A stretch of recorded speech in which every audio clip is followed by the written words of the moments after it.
ஏஐயால cyber security ஜாப்ஸை கம்ப்ளீட்டாக replace பண்ண முடியுமா?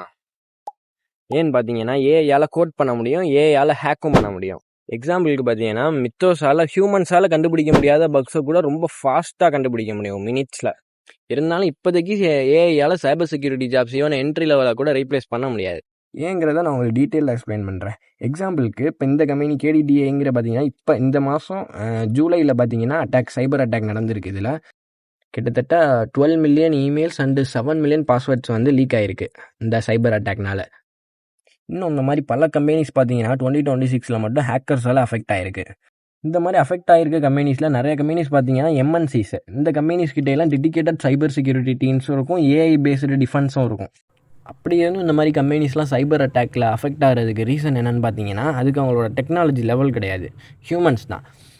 உதாரணத்துக்கு ஒரு அட்டாக்கர் வந்து ஒரு கம்பெனியை டார்கெட் பண்ணுறாங்கன்னா முதல்ல டெக்னாலஜியோட அங்கே இருக்க எம்ப்ளாயீஸ், கன்சியூமர்ஸ் இந்த மாதிரி பீப்புள்ஸை வச்சு தான் அட்டாக்கே ஆரம்பிக்கும். உதாரணத்துக்கு ஒரு எம்ப்ளாய்க்கு கால் பண்ணி மணிப்புலேட் பண்ணி பாஸ்வேர்டு வாங்குறது, இல்லாட்டி ஒரு இமெயிலில் லிங்க்கை வந்து கிளிக் பண்ண வைக்கிறது, இந்த மாதிரி தான் இனிஷியல் அட்டாக் ஆரம்பிக்கும்.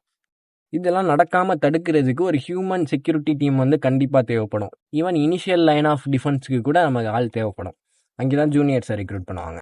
நான் ரொம்ப டெக்னிக்கலாக போகாமல் சிம்பிளாக எக்ஸ்பிளைன் பண்ணுறேன். இப்போ வந்து ஒரு செக்யூரிட்டி டீம் இருக்குன்னா அவங்களோட ஒர்க்கை வந்து ரொம்ப சிம்பிளாகவும் ஃபாஸ்ட்டாகவும் தான் அந்த ஏஐயால் மாற்ற முடியும். அது மட்டும் இல்லாமல் அட்டாக்கர்ஸும் வந்து ஏஐயை யூஸ் பண்ணி இன்னும் அவங்களோட அட்டாக்கை வந்து இன்டெலிஜென்ட்டாகவும் சிவியராகவும் மாற்றுவாங்க. ஸோ 2 சைட்லேயும் பார்த்தீங்கன்னா ஒர்க்கை வந்து இந்த ஏஐ வந்து இம்ப்ரூவ் தான் பண்ணுது, இன்னும் இதுவரையும் ரீப்ளேஸ் பண்ணலை.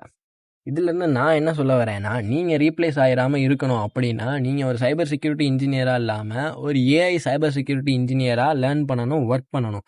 இன்னொரு ப்ரூஃபும் உங்களுக்கு வேணும்னா ஏஐ ரீப்ளேஸ் பண்ணுதுன்னு சொல்கிறாங்க. அப்படி இருக்கும்போது அந்த ஏஐ ஆந்த்ரோபிக்கோட கம்பெனிலேயே கிட்டத்தட்ட 4000 வல்னரபிலிட்டிஸை வந்து பக் பவுண்டி ஹண்டர்ஸ் ரிப்போர்ட் பண்ணியிருக்காங்க, ஹியூமன்ஸ் ரிப்போர்ட் பண்ணியிருக்காங்க. ஸோ ஏஐலையுமே வல்னரபிலிட்டிஸ் இருக்குது, அட்டாக்ஸ் நடக்க தான் செய்யுது. ஆனால் நீங்கள் ஒரு பிகினராக இருந்து சைபர் செக்யூரிட்டிக்குள்ளே இப்போ நீங்கள் என்ட்ரு ஆகணும்னு நினைக்கிறீங்கன்னா அது கொஞ்சம் கஷ்டம் தான். பட் அதுக்கு நான் ஒரு தரமான பிளான் வச்சுருக்கேன். அது தெரிஞ்சுக்கணுன்னா ஜஸ்ட் ஒரு கமெண்ட்டை தட்டி விடுங்க, அடுத்த வீடியோவில் ஷார்ப்பாக அதை இறக்கிடுவோம்.